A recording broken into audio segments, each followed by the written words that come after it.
que chacun s'y mette, parce que l'indépendance ne se donne pas, ça s'arrache. Et c'est cette lutte que nous sommes en train de mener actuellement.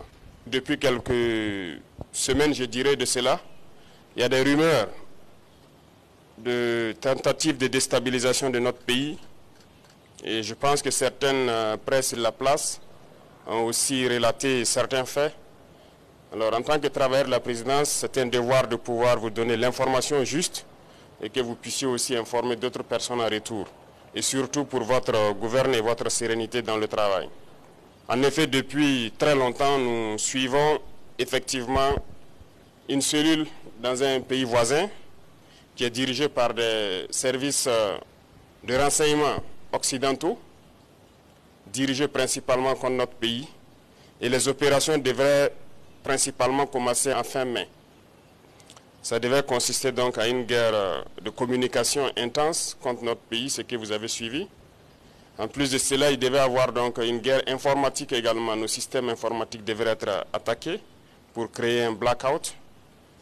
En plus de ça, il y a une guerre économique souple et passive, qui ne dit pas son nom, que nous avons aussi su contenir. Plusieurs projets d'attaque de points sensibles ont été planifiés.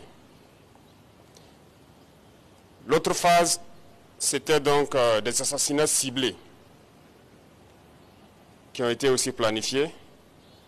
Et ensuite, les attaques de masse devraient avoir lieu donc au sein des FDS, mais surtout des attaques lâches qui devraient avoir lieu dans les villes et qui avaient pour cible principale donc les agents de la veille citoyenne que vous connaissez sous le nom de Waïa.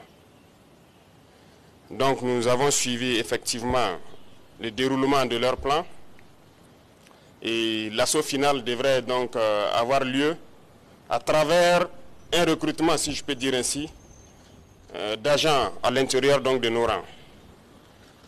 Donc de la guerre de communication jusqu'à tout ce que j'ai cité, nous avons essayé de contenir la situation. Un réseau à la grandeur de nos valeurs, une communauté à l'esprit de nos cultures.